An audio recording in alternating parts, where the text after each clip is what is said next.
Welcome to episode 5 of the BotPod in our Tech Talk series. Today I'm joined by Marcus, head of autonomy at Dexory. And Marcus also holds a PhD in robotics and AI and has spent over a decade developing human-robot interaction. And since joining Dexory, has been driving and shaping the autonomy stack that really underpins their warehouse AMR solution and how they operate at scale. So Marcus, thank you so much for joining me in the new year today. How are you? I'm great. Yeah, thanks for having me. Thanks so much for joining. And I guess before we dive in, tell me a little bit and us a little bit about your background, how you came to head up autonomy at Dexory and your journey so far.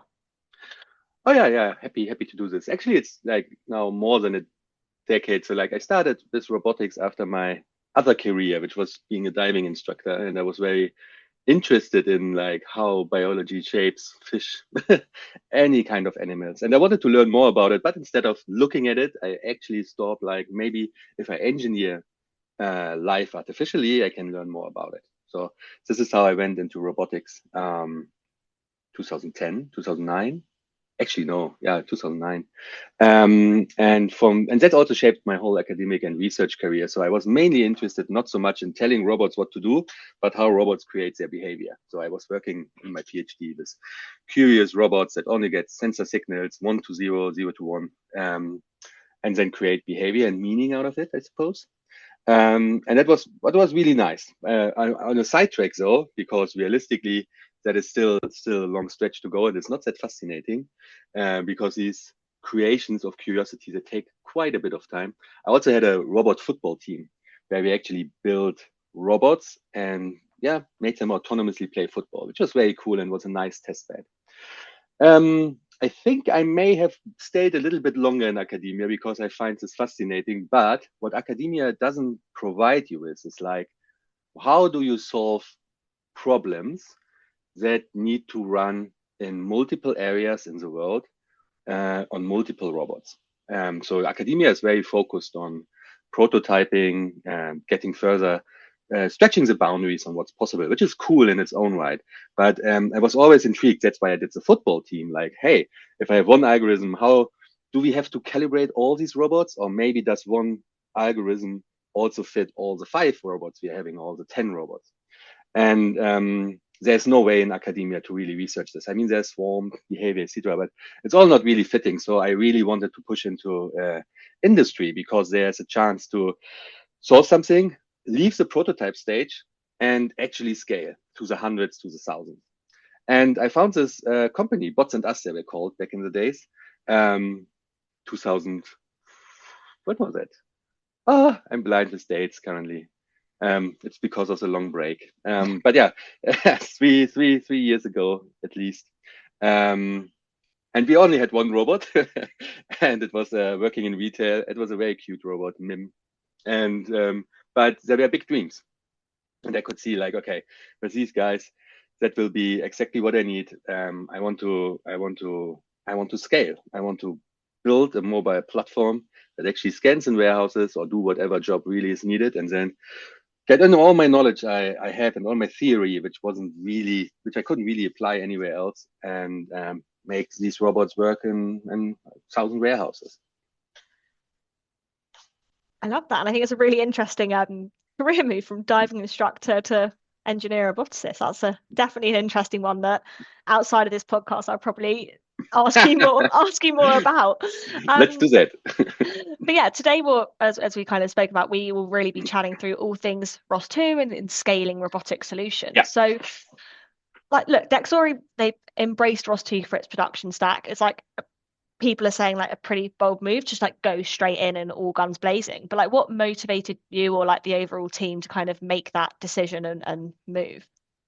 Um, yeah, several things. So first of all, we just not only use ROS2, but we always use the latest version of it. So it's even more blazing, to be fair. But so from the start, like we were a bit, we will come to that probably when we scratch a bit the intricacies of ROS2. But at the end of the day, when I joined the company, we had a different customer base. It was retail. Then we went and pivoted to logistics. I personally didn't quite be the biggest fan of ROS1.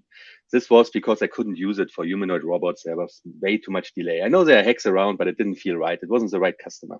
So I always liked ROS2 um, for its model, like that you can nicely compose nodes, that you can be very efficient, can put it on small computers. So I like the technical details, to be fair. So, and when we pivoted, it was an easy thing to say, like, let's pivot also to ROS2, right? So we had a bit of an easy start. But there's a bigger question there. It's not just about between ROS in general. It's like, why using open source or why using ROS from the start? And and that is a really, really interesting one. So because many bigger companies obviously start building things from scratch, or maybe use ROS at the side, but still have their stuff from scratch. And as an engineer, specifically for my robot football team, I was easily, I can't tell you the right number there, but 3 major frameworks for robotics we definitely built. And we built this together with other teams. We tried to unify it. Why did I try to unify it? Because then you have knowledge sharing, you have more testing, you have more eyes on deck. And whatever you do custom-wise in one single company, it doesn't really bring other companies on board who also then puts their knowledge in, I suppose, because everybody wants to kind of be the boss of the framework. So there, ROS2, let alone the technical details, is actually quite nice because you have already a user base. And whatever you contribute to the open source community will be tested by 1,000 eyes rather than like 4 or 5 people in the company. So quite frankly, it's beneficial for us for pace. So it's a function of pace. So we can get it in. We were very fast in getting our first robot out and getting a full new autonomy stack written for it. I mean, we are talking weeks rather than years, Wow. right? And this is not possible with starting fully from scratch because of all the engineering cycles you have to go through. So building up on something that existed was important to us. Now, as we go, you might say like, okay, we jumped that cliff now. Why don't we customize? It is still a function of testability, really. So like we support many open source projects, like for example, the nav2 framework, which gives us some navigation parts and navigation stack. And we believe that if we share this and if it's open source, it will just get faster, better, instead of us hiring tons and tons of engineers and having endless discussions about, is that really the best navigation, right? And having this all internally in our own hierarchy makes these discussions obviously bounded to the company. So I really like the open source thinking. So that's why we embraced it. And that's why we are moving with ROS2. Yeah. And I guess following on from that, did you guys ever sit there and think, wait, are we like crazy for like doing this now and like just kind of not like like jumping straight onto it, I guess. So that's yeah. It's our favorite question. Like, wait, are we crazy? Look, I think I'm in a bit of a bubble, right? Like we are kind of scaling like a machine, focused, moving forward. So you have to rethink yourself a lot. I'm not really rethinking this decision, but other people do, and other people question me. It's like in conferences or like on LinkedIn, there are some very regular posters who are saying like ROS2 is simply not production ready, and for various reasons. And well, fair enough. Okay, that's an opinion. It's actually a broad opinion. It does exist. And yes, they're rightfully or not rightfully necessarily, but I can see their point in terms of considering us crazy. But no, I mean, for us internally, the benefits are just too obvious, right? And we also shown as one of the few companies, I'm not actually sure currently how many are doing this, that it's production ready, because I mean, it's running in production without flaws, so it works, right? But it doesn't come for free, right? There's no free lunch, unfortunately. If only we'd all be rich and happy. And I guess for anyone who's like tuned in and is listening to this, so if they like, if the listeners like considered in their head the companies they work at or the products they work on, that transition from ROS1 to ROS2, and they were thinking about it, like from someone who's done it, what were like the hardest challenges you had to face, or like the biggest obstacles you had to be like, right, we really need to work a way around this to make it production ready? So obviously, as I alluded to earlier, we had a bit of a easy going there. So what I've done essentially in the company was pivoting to another area of our mobile robots. We kind of restarted, and we just used ROS2 outright, which is which was working for us just because we didn't have 1,000 robots already running ROS1. However, I've done this in the past quite a few times. So as I mentioned, there were 2-3 frameworks I was working on, and there were transitions, and you cannot just bin the whole stack. And there's a gigantic problem. And this problem is faced by many companies because there are quite a few companies still using ROS1, which is out of date and is not supported anymore, but still they have to kind of keep it alive. And I see why, right? So one problem very often is that you specialize certain bits of your code or modules for a specific customer. So in order to unlock a customer who, I don't know, wants, for example, have a lane following with a specific wiggly move. I don't know. I'm not creative enough to think about something very crazy now. But you create a custom code and you put it on your robot. You keep maintaining it, I suppose. But the more often you do this, the more often you customize for customers, the less agile you get in changing your code. This is not even only the problem in transitioning from ROS1 to ROS2. It's also the problem generally in all software design, because the moment you find something better, or you want to change the communication protocol, or you want to do optimizations in your core library, you might end up not being able to roll it out to all your robots just because it breaks and you don't necessarily why. So this is one of the craziest parts there is maintainability. And what we are trying to do at Dexory, and we think we are having an edge there in terms of how we can deal with switching, is we literally always do bleeding edge ROS2 usage. So we are not stuck with a certain long-term release. We are not stuck with a specific synchronization, it's called. So like once a month, a bunch of new packages come in, and that's called a sync with a specific ROS2 version. And this sync, we just use it, right? We just use the latest one. Why do we do this? And I think that's probably the crazy part, because not probably, it is a bit crazy. Yes, that's fair enough. So why do we do this? First of all, it is to prevent us from ever having this massive cliff of moving to a new technology we want to have, to be on the forefront of technology, and unlock our customers and better scaling, etc. So we are always going with the edge. So essentially what we are doing there is a bit of a trick, I suppose, and that is, in a sense, instead of having this cliff of transitioning once, right, like once a year or something, or maybe every 10 years, we have it once a month. And that allows me as a manager to distribute the time for the team a bit easier, because there are problems. Whenever we do the sync and whenever we bring a new shiny new core features from ROS2, it's not always working out of the box, quite rarely actually. Or let's say 50-50, but sometimes there's a hidden memory leak, which we have to find out, or some of our behaviors just don't work as they used to work before. So there's a constant maintenance challenge there, which I happily invest time for my engineers. The maintenance we are doing with a gigantic test suite of core behaviors, of testing memory, CPU usage. So whenever we do a thing, we let our robots go, and a couple of robots, through this gigantic test suite, and also test it manually. And then when we are sure, then we do the switch and transition.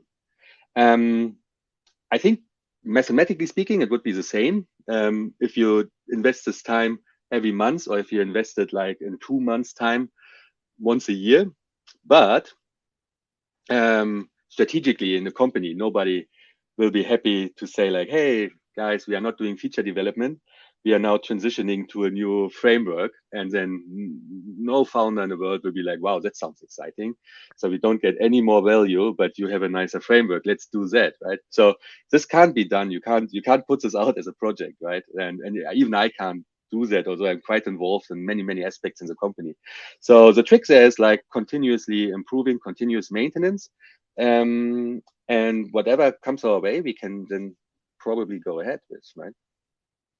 And that's really actually interesting that it's those like incremental changes of how you deploy, build, or like maintain that software in the kind of various forms of whether it's open source or ROS2 specifically. That's really interesting actually. And I guess kind of with that, I appreciate you mentioned it's been not an easy ride, but maybe a partially easier ride than you may have thought when kind of stepping into that like transition of using ROS2. But were there any moments where you went, oh, I really didn't see that coming? Or like, yeah, anything that you found using ROS2 in production that you weren't kind of like expecting, or maybe not necessarily weren't ready for, but yeah, almost hadn't like anticipated yet. Oh, what? So there's a change. Yeah, I mean, what I haven't anticipated is a recent change in organization structure. So ROS2 was there was a and for everybody who's listening in and knows this better, forgive me, but I mix it up all the time. There's an alliance and there's an organization, and ROS2 used to be maintained by the OSIF fully, and there were also resources for core developers and reviews. They got bought by Intrinsic, which is great for them. They're still an open source alliance, but I think what we didn't anticipate is that generally the appetite and the cycles of bug fixing and maintenance are a bit longer, sorry. So for example, if you find some problem in RVis, which is a visualization tool you use for robots in ROS, which is actually quite a cool tool. You can nicely see all the sensors of the robot. If you find a bug there, it may take a few weeks for it to get in, and then probably only with a few requests. So I haven't anticipated that, yes, as an organization problem. And this also puts a spanner in our idea of having more eyes on deck, and this way having a safer and more reliable software. Technically speaking, well, I was a bit, no, actually not. I mean, it was really nicely designed, and we made a bigger check before we actually switched. I like the design how it is. Was a bit surprised about that. Yeah, there's another recent change. So like but that's very technically detailed, I think. But there's a communication layer everybody used to use, and ROS2 was building on top of DDS. It's called distributed Yeah.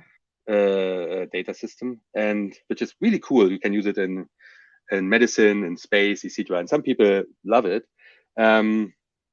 Unfortunately, it has a lot of overhead in the whole idea of how ROS2 was used. It was quite costly to get an engineer doing it right.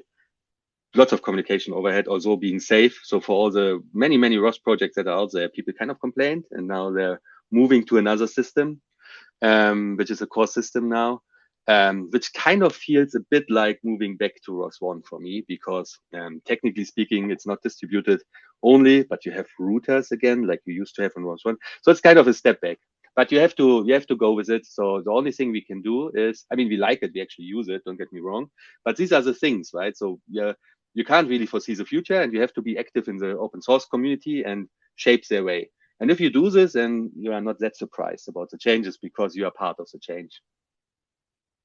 No, definitely. That's again being part of the change is always like quite a really exciting place to be because you get to see all the issues and like live them firsthand rather than being handed a pretty system that's been bug tested, failed a million times, and gone, oh no, we can't add a feature because of X, Y, and Z. And you've kind of done all that background work, so you really have the in-depth knowledge for the steps need to be taken. I think that's really interesting.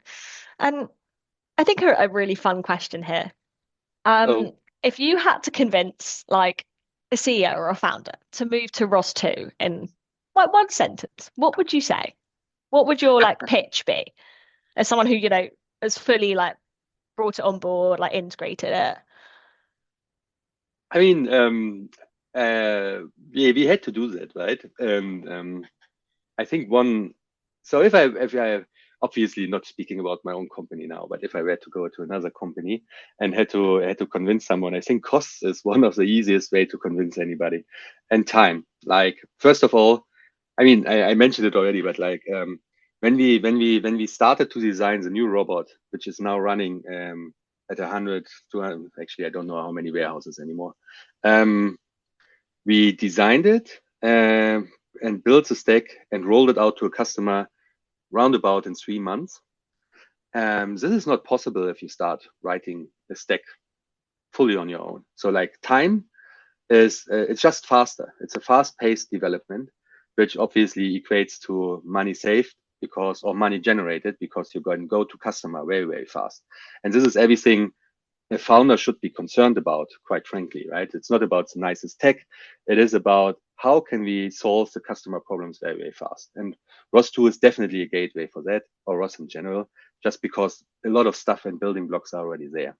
And the other convincing part is time. Yes, because if you distribute, not time, sorry, money, like literally the same, right? But you can see the money angle as well, just by um, if there's something already developed and a whole community of open source developers is testing it, obviously you don't have to spend the money to do this all in house, right? You still have to do a lot of testing, etc., in house to use the stuff, yes. But I'm 100% convinced it's less. So it's like money, direct money saving, and then it's faster money generation, I suppose, with reduced time to market. Cool, awesome, thank you. And I guess then if we look into this like lab to production piece, like you guys, you've got ROS2 on board. So it's now like, how do you scale? And I guess for you and the team in practice, when you talk about scaling, is it more robots in terms of volume, or is it bigger environments, varied tasks? Like what's that kind of scaling piece that is Ah, your core focus? it's both really.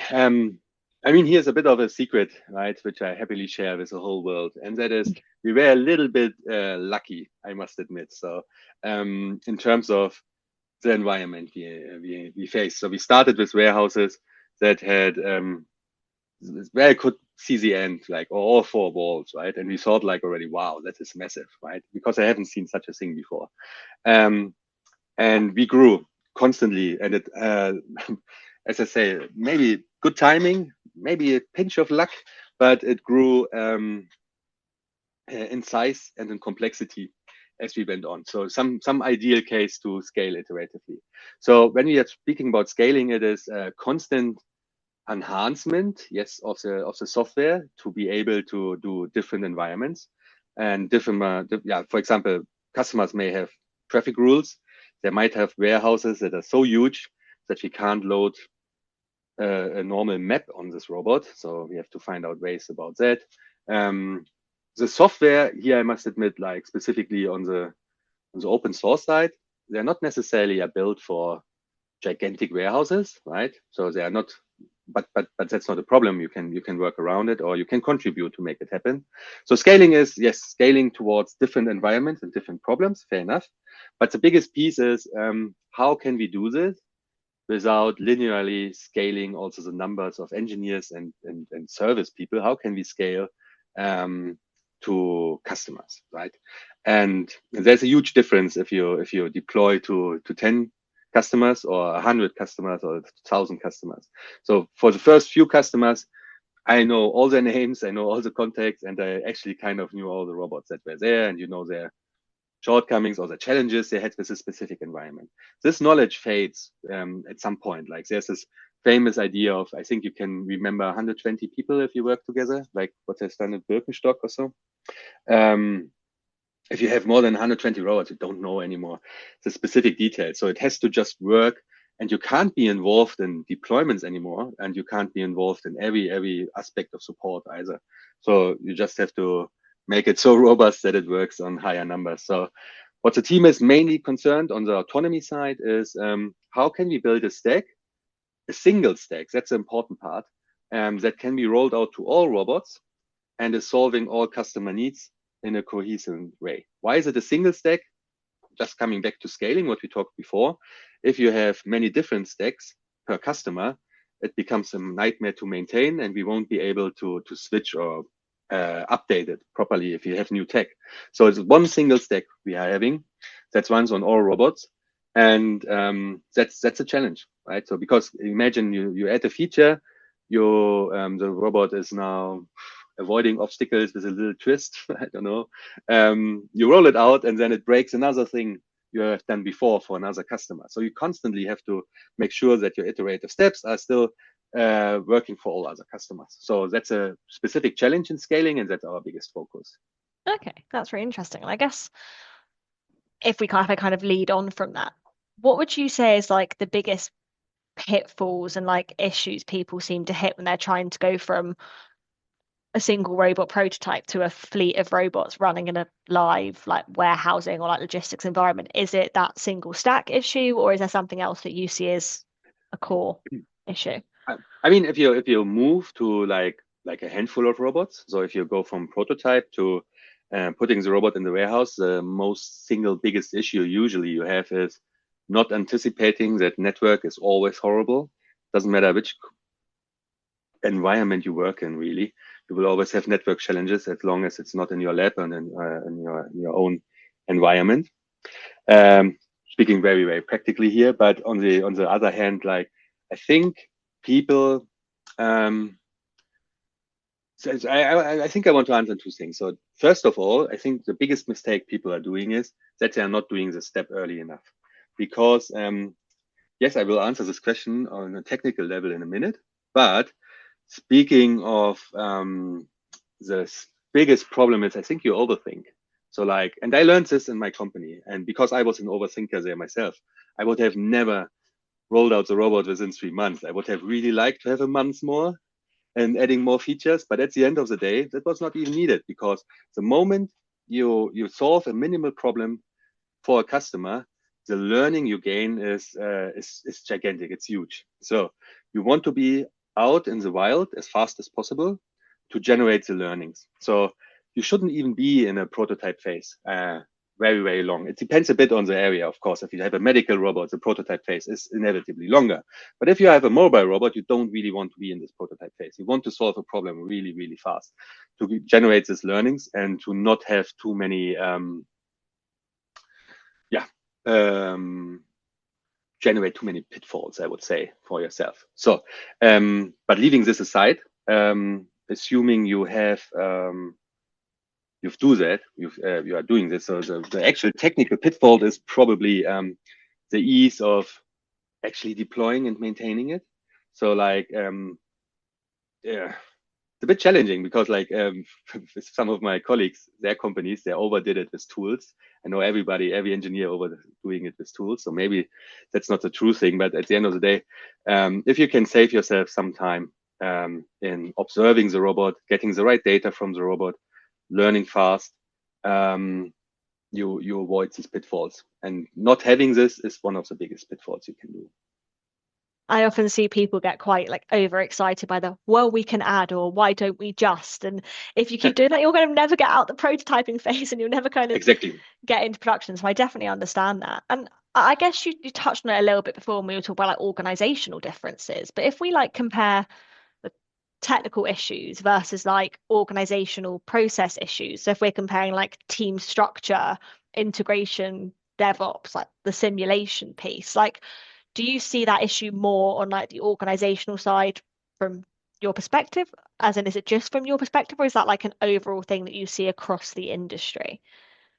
Ooh, can you give me this question with a different angle? I think Yeah, sure. So it's more like just understanding like the differences between the struggles or like issues people find with scaling. Is it more like on the organizational side, or is oh, it okay. more like a technical, like Um, building a single stack, for example? I think it's both. I mean, I would lie to like so like my focus obviously is so my main day to day I would say is on the tech, on the autonomy side, and how we make this stack scaling. But as a leader of the team and a very early employee in the company, there are things organizational wise we also have to figure out, right? Um, uh, so nobody is happy or nobody gains or scales faster if you have a crazy cool tech part, but you can't deploy it. So you still need to have people and the process of getting the stack to the robots and to the customer. Nobody will be able to deploy it if you can't sell it, right? So leaving any engineer goggles out here, like and putting bird's eye view on the company, like this is kind of the living piece, right? So piecing together all the different groups in a company for them to move in the same direction with the same pace and doing the right changes to keep the organization flowing and scaling is a gigantic effort, right? And I think I mean, I like my technical challenges and I like our organizational challenges. That is nice. On the company side, this is huge. Yeah. Okay, no, that's really interesting. I appreciate that. Um, and I guess that would maybe allow me to ask a bit more of a direct question of like, Yeah. from your time at Dexory, like, you got any real world like bottleneck examples like you hit when you were in this scaling phase originally, and like how you kind of really overcame and like resolved that?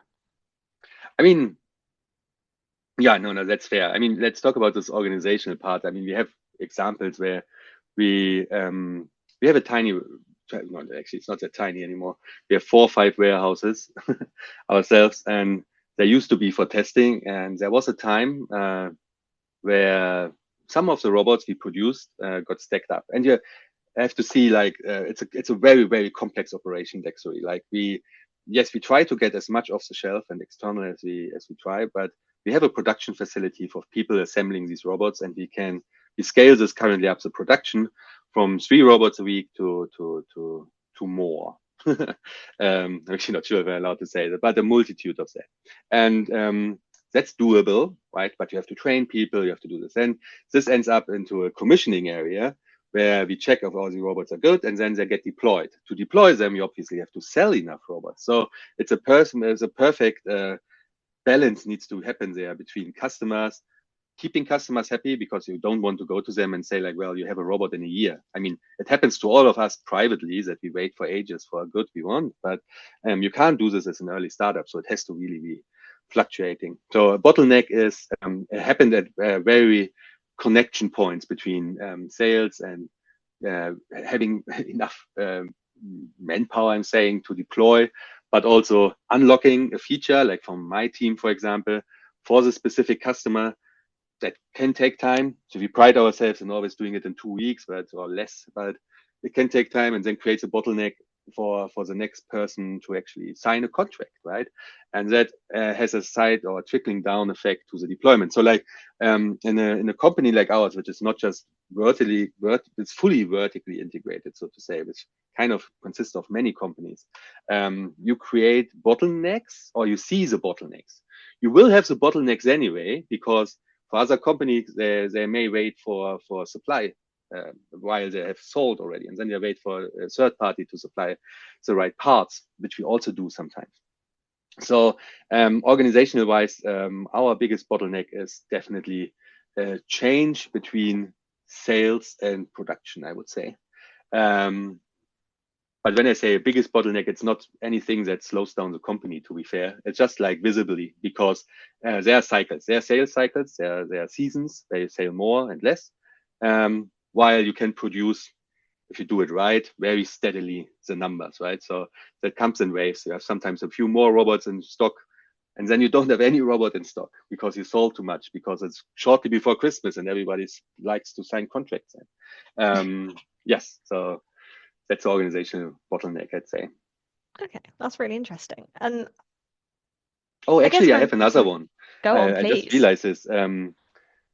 As a robotics company specifically, right? We have a huge bottleneck actually in having people and scaling with the right knowledge, I'd say. Like, for example, if you assemble robots, I mean, yes, you may have assembled cars or whatever, but it's still a different thing, because robots have different accuracies, need different stuff. So you have to train a lot of people to do um, to be able to produce the right and fast numbers. But also, like directly in the autonomy team, one bottleneck is um,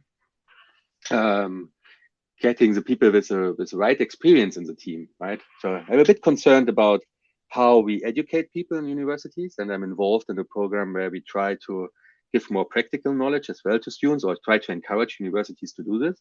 But currently, I have to train people from the university for a year or two, which for a startup is a long time. It's an horizon I can't really predict. And I think we are hitting, if robotics scales as a global thing that way, we have a shortage of engineers. So that's a bottleneck, a realistic one we already have. Okay, that's really interesting. I guess, yeah, then following on from that, if we look at like the like orchestration of like ROS2, that's obviously like quite a heavy reliance on like robotic middleware when we're talking ROS2, right? So how do you think it either helps or like complicates even like the orchestration when we're looking at Ooh. across a mixed fleet of robots? Um, no, it makes it simpler, right? So the mixed fleet for us, because there's a common layer and common set of libraries everybody's using um, for each robot. So that simplifies the orchestration quite a lot. Specifically, as we don't have to take care of the reliability, not primarily, at least, of the reliability of the middleware. Um, I don't think that is as easy to do in-house, actually, because you may start with an assumptions, and even if you do the best research in the world and you do ideation and call customers or potential customers, ask their problems, and you see 20 warehouses, still there are 100,000 warehouses out. And there's each time I go into a warehouse, I'm like, what the hell is that? Right. So like, I was really thinking, quite honestly, I thought like, when we pivoted to logistics, I was like, haha, the most simplest environment in the world. Why not warehouses? So we can really focus on the autonomy and crazy stuff because we have a very simple and homogeneous environment. And each time there's a new warehouse, it's a new warehouse. I mean, it's not as crazy as real world cities or anything, but to be fair, it goes really, really close in this direction.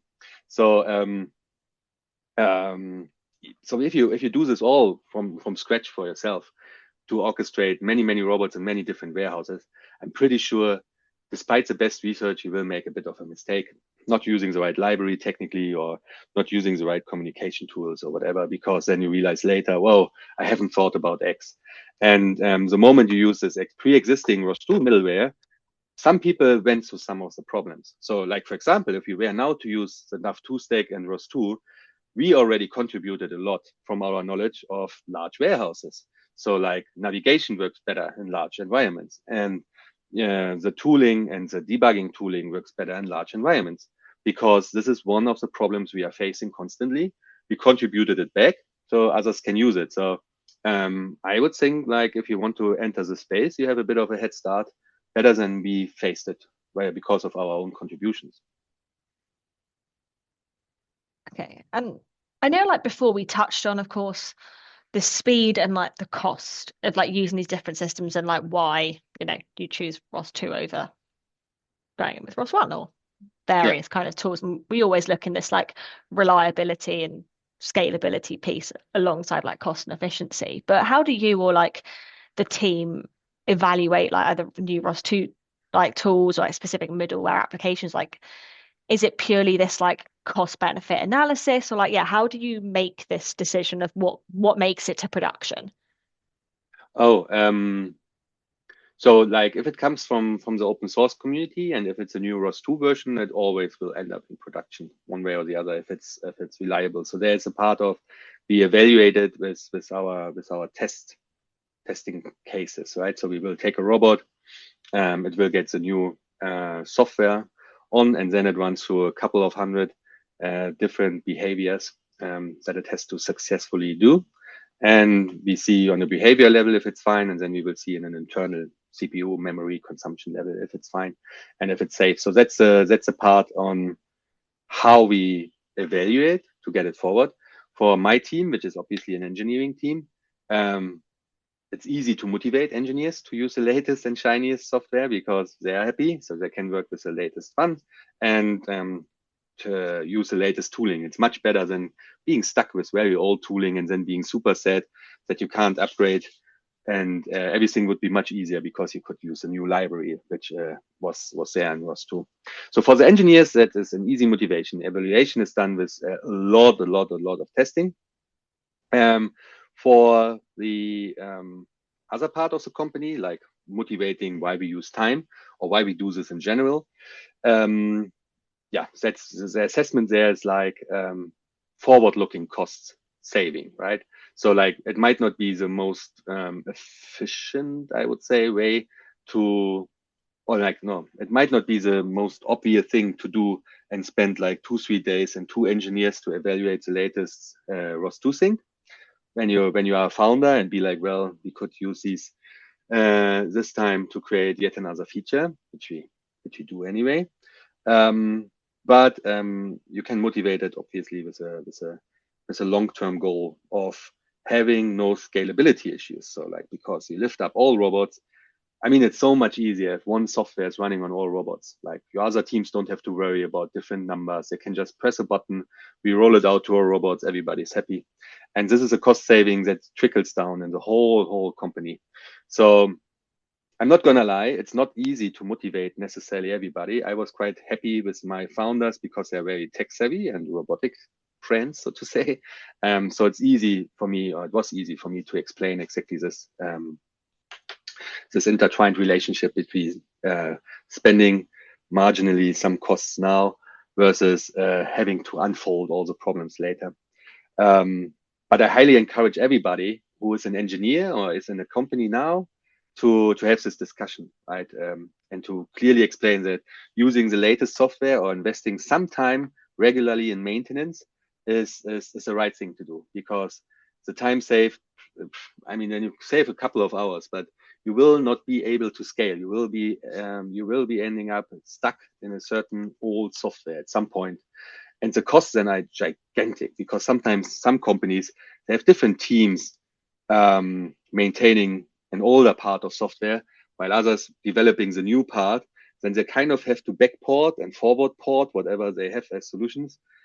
I just appreciate nobody can see me, but I use my hands to make very complex network gestures here. Yeah, this cost is like just huge. It's like a personal cost, and the biggest cost there is like you are very slow to bring in a feature to a customer who saw it with another customer, but because they have like a bit of an older software, they have to wait like half a year longer or so. This will be hard. This had trickle down effects and your customer success team, customer relations. So yeah, just invest the time regularly and incrementally, and you don't have this problem. Okay, brilliant. Thank you. And something I'm quite keen to pick your brain on, get your thoughts about. If we're comparing like open source versus commercial ROS2 solutions for production Hmm. robots, like talk to me. Like, what are your go-tos, your queries that you first bring up when you're comparing these two? Like, what would you initially just like run at? Okay, no, that's fair. It's a fair question. But commercially available, you say, like off the shelf? Yeah. I mean, there's not too much, right? So there are sometimes some companies who are claiming um, off the shelf software for specific use cases, like for example, navigating in warehouses. Under the hood, very often there's some ROS anyway used, but what they sell then is having the integration piece. So I think I would like. Okay, I put my founder's hat on now. I mean, I tried to found a company, I didn't find it yet, but I would, if I know already that it's solvable, and if I know, like for example, I have an IMR that should put goods from A to B, like some other companies are doing, and then a company comes to me and says like, look, you can fully use my stack for a license fee per robot. I think if it's proven to be working, you should just use it, right? There's no point in reinventing the wheel. And we question ourselves constantly as well. So we ask ourselves, well, is it really worth it looking into another localization stack? Maybe there's something out we can just buy, right? And we tried this and it didn't really work. So as a company there, I would say like if it's possible that I can just use it off the shelf, or makes my engineer's life simpler, whatever it is, do it, right? I mean, it will always increase your pace and your speed to market, and that is very often in robotics one of the biggest defensibilities for your company. We haven't found it though, right? So that's why we build a lot of stuff still ourselves. But yeah, that would be my judgment there. Okay. No, I get that.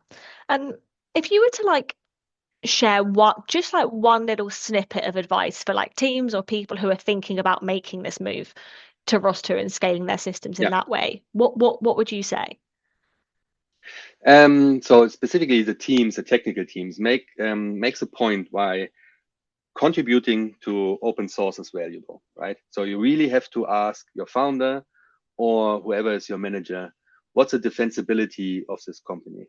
And the defensibility of a robotics company is very rarely the autonomy stack. So there are companies literally building a stack, right, for autonomous vehicles, but most companies want to solve other problems for their customer. So why are you not just contributing to open source then, right?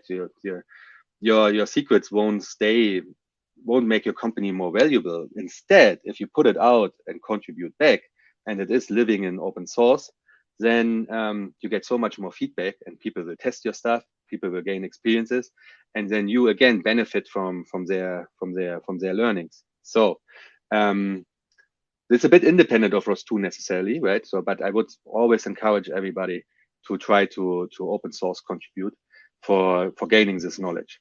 So ROS2 itself, like I'm not aware of such a mature other robotics middleware. So that's why this is definitely the right pick. But the concept behind it will always be the thinking of do it open source, go to the community, get more testing in, get more opinions, and then learn back from them. And with this cycle, you are unbeatable. You are extremely fast, and that should be your defensibility, the pace. And I think definitely when we're talking on like an open source capacity is that you're almost just getting extra free data from seeing people's tests and feedback, and data being such a key thing in what we do. It's like it's a nice cycle, right? Exactly. Exactly. That's the point. Right? You get free data. You get. I mean, you provide also this free data, right? Yeah. That's the important thing. There has to be the cycle, but you get free data, and to be fair, you also get almost a whole free team of bulletproofing your software. Yeah. Different Free robots, simulations. right? Exactly. So why not doing this if you are not selling the software piece, right? Oh, 100%. No, definitely. That's a really nice point. So thank you for that. And I guess now if we then look ahead a little bit, like where do you see the biggest shifts happening in like either these specific software stacks or fleet operations in the next 1 to 3 years? Whoa, okay, that's a nice one, yeah. And I think about this, and it feels like almost daily there's a new idea coming. But I can see like that there is a competitor soon for the ROS ecosystem. This is because people, I see some concerns, I would say, about the maintenance of the stack, which obviously the community is happy to move in and create reviewers and should do this, but there are genuinely some concerns, I would say, which I'm not 100% sharing yet, but I could see like we are just there might be a competitor, maybe even with a complete new language, and that makes it so fascinating, right? There will always be new tech stack levels, etc. So that might come. There's a big part now. There's already a framework in Rust, written in Rust for robots. Why not, right? That could be a bigger shift. The biggest shift currently is probably like technically speaking is obviously the whole AI usage, which is everybody using, and you just create faster paced development, really, right? So that is another part of the shift, which is just getting bigger and bigger, which I also see like it will be very interesting how team shapes, because I think we will see, rather than having companies with like hundreds of engineers, I think we will see companies with less engineers having shorter feedback cycles and just being faster in development. So this is kind of disrupting how we work as engineers currently, which is fascinating and frightening at the same time. But obviously, what I said earlier, like having the shortage of, not shortage, but not having enough robotics skilled engineers who have done competitions or real level applications, that is kind of helping the industry as well. Yeah, that's probably it. Framework. I mean, you must see also like technically speaking, like we are speaking about the framework, right? And I'm not too bound to a framework. I need to see what the tech is that's coming out, and I think what I hope for the whole industry, like in robotics, is that someone is sorting the network issues we have. Like using actual networks and robots is always a pain. You can't believe it. It's like, don't understand why this is the case. It's always a pain. So I think whoever solves this is up for a money pot there. And that would be a nice shift. And I can't imagine that the industry goes another 3 years and still working on Wi-Fi with robots. I can't see this. And I hope, I mean, that's more hope than a full-on 100% prediction. But there's so much money in it that I think that will be solved in the next 2-3 years, and that will help us as well. Okay, that's actually, yeah, a really interesting one when you think there's that's so far outside of where my brain naturally goes with issues. It's, yeah, it could. So I think that's really interesting that like is the network piece, and that's really actually a different way of thinking about it that I don't think about. It's something that sounds so simple but changes everything of how things work. And most people think like you, I must admit, right? So like, because when you start with it, you feel like, oh, I must be the only one having problems here with this network situation.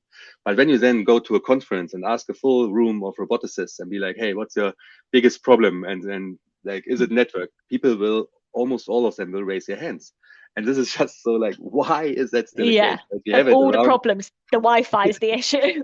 You do a lot of debugging there. Then the robots and the delays and communication, the robot might be offline, whatever. I mean, there's like a trickling down situation for hardware, software. There's so much to it. Yes, I would like to see this solved. I mean, there's other bits, right? If you are not talking about the practicality, and if I go a bit away from my own part, like we will see more autonomous and more autonomy, right? So we are not even close to having this fully solved yet. Nobody is.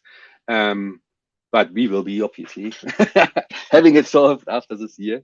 So one big problem, right, on the company side, and we are not talking about the framework, just about the general engineering, is the cost of the support personnel of the remote people is quite high. So, and it's a hidden cost. We don't really see this. I mean, it's cool that there are autonomous cars, but the question will always be like, how many people behind the scene are actually helping and supporting this car to do what it should do? And they're obviously not real numbers out because it will diminish a bit the message of the autonomy they already have. And yes, we also have remote support personnel, which not one per robot, not even close, right? I think I don't even know the number. It's not many. Because sometimes the robot needs to make a decision, right? And we are currently learning more and more how to automate this decision making. The robot can see, and the robot can again, you can use AI for that to actually decide nicely how to rescue yourself, pretty much, right? And as much as I think AI is used as a strong word to solve everything currently, and it probably changes a bit soon, there's a strong piece of the technology we have, the hardware we have, and the AI that is around for 20, 30 years to use it for creating more, better autonomous systems. And I don't think we are stopping in pace there. So like in the next 2-3 years, we will see robots that are fully autonomous. And I can promise you, here, you heard it first here, that we will have such a robot for warehouses. Obviously, not an environment like outside, but we just want to go to zero interventions by people of normal day-to-day operations, right? I mean, if someone is throwing like a blanket on a robot or jumps on a robot, etc., maybe you still have to make a decision for this guy because that's really out of the ordinary. But for day-to-day operations, why should a robot ever get a human involved, right? You can actually decide everything yourself. And we will have that. And that is a big shift in the company, in the landscape as well. Okay. No, I appreciate that. That's really interesting. And before I let you go and get back to your real world day job, I mean, you know how much I love when we have a chit chat, and I really appreciate all of your, insights, just being so free in our conversation today. But before I let you go and wrap this up, is there anything that you think people like aren't talking about, but you kind of wish they were when it comes to robotics in production and like really kind of scaling fleets? I mean, so we had a keynote talk. We were invited to a keynote talk for the ROS2 last year. Oh, it's not last year actually. We are the year before, 2024, and last year also. I think people more and more actually like to talk about scaling. So when I started with this company, or when I left academia, like 4 years ago now, scaling wasn't really a thing. People thought it's a given. So people thought if I figure this prototype, what should be the biggie to put it on 100 robots? That should be fine. I think we left this train of thought fully. people are 100% aware that scaling robots is extremely hard and unsolved. And people more and more talk about their interest groups, they're sharing. And yeah, as I said, like we were invited to talk about scaling because there's a huge interest. So that got better. I would like to say something. I have to think about it in terms of, yeah. No, I think like because we talked so much about it, maybe it's my bubble, unfortunately, because obviously people know that we scaled and then they ask questions and they have all kinds of questions. So I hardly speak to the people who are not interested in scaling. It's covered, right? But it can't be covered enough. So like what I don't think the industry is making a mistake. I think where I wish there would be more of appreciation would be again academia and teaching people how robots work in the beginning, because I think what always is underestimated is the integration work, right? You can have a nice idea, and ideas are there always. You can implement it on one robot and you can make it work in one room. That is great. But putting it into other rooms, putting it to the outside, putting it on different robots, this is not appreciated at all as a task in academia. We don't see any research papers. We don't see any research groups trying to solve this. It is kind of always left as an afterthought, like, okay, we fix this, let other people sort it out. But unfortunately, actually integrating it is a really, really hard work. And I think if you have robotics savvy people and tech savvy people in your company, this is appreciated that integration is hard. If you have people who are leading the company and come from a different angle, which is not as tech savvy, they probably also have this angle of integration is kind of an afterthought. Like, why is it not there faster? Because we had all the great work done already. So I haven't spoken much to these people, but I think like in academia and industry, wherever these people are, talk about integration, and that integration is actually the true essence and defensibility as well. I give you one more example. In Dexory, I don't think we are using rocket science algorithms. So we are developing new stuff and obviously cool stuff, but a lot of the things are working on the fundamentals of robotics, like the fundamental ideas. And but it works, and people are like, "Wow, you must use something very, very different because it doesn't work for us." And when we say, like, "Look, actually not, right? It's really fundamentally the same." But if you integrate it nicely, if you pull all the strings together, if you have the right people doing the right things, doing the right timing, then it just works, right? And I think we also as a community in general, also in robotics, not just the other people I mentioned, this should be also more talked about. So how do we make integration better? And if I talk about integration, one way to do this, again, to spin it around and come to the beginning of this, is also using a middleware, for example, or using a software that is already there, because integration is so much more easier if you can rely on tools that others already integrated in a nicer, tinier way, and you integrate your stuff on top. But you have to invest time in there. That's a really interesting piece you mentioned. It's something that I, more than I thought I would, have conversations with hiring teams about throughout the year. And it's a massive struggle to people because they're like, right, we need to build this. And then it goes, oh, crap, well, now we need to integrate it. We don't have the people who can do it. And it's this massive like rush of like, we need to get this right person in now. But realistically, you needed them 3 months ago to be involved at this end stages to get the integrations kicked off. So that's a really cool point. I appreciate that you brought that up today. I mean, you must have this as a hiring expert, right? All the time. Like, I think hiring people who have a niche expertise or a really good skill, like for example in lidars or in cameras, I think that is possible, right? But having then the people working together, like in a massive robot, like imagine the Dexory robot. We haven't really scratched that, right? But it has like a million sensors, like tons of cameras, tons of lidars, etc. And now imagine you have all these niche experts using resources to make their stuff really, really nicely working, and then someone comes along like, well, but now it has all worked together, right? And yeah, ideally all people are involved and having the right mindset, and that's what we are trying to do. But it's really hard to find people with battle experience, so to say, and how to do it and how to make it then work at scale, right? And probably we have to address that more. Yeah. I mean, that's a whole other podcast, a pure integration podcast. But yeah, it's something I'll be like, and especially in different robotics subsectors as well, like subsea and radar, and the integration of those type of systems then become very different to what people look for in like a warehouse lidar environment, or you're looking at drones. And some hiring managers are very, very specific when it comes to the types of integrations they want people to have had that exposure to previously, from whether it's varying sensors or um like how the system itself is integrated. That I think that's a really interesting piece. And yeah, it's something that I speak about a lot more than I thought I would, because people do unfortunately still seem to leave it as a bit of like an afterthought of, oh, we'll build and we'll worry about the integration. It's like, no, you need to put all of these in like one streamlined fashion to get yourself to real prototype, real build, real profitability later down the line. I And agree.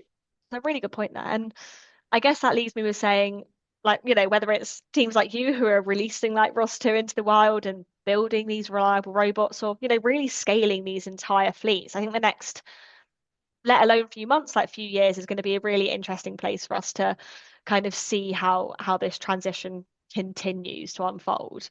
So Marcus, like, thanks again. Thank you so much for joining the show. As always, it's been such an amazing conversation. I've, yeah, really appreciated all your insights today. Yeah, thank you so much for having me and for all the cool questions. It was really, really lovely. And looking forward to talk more about diving and robots when we see. Oh, we definitely will. Thanks so much.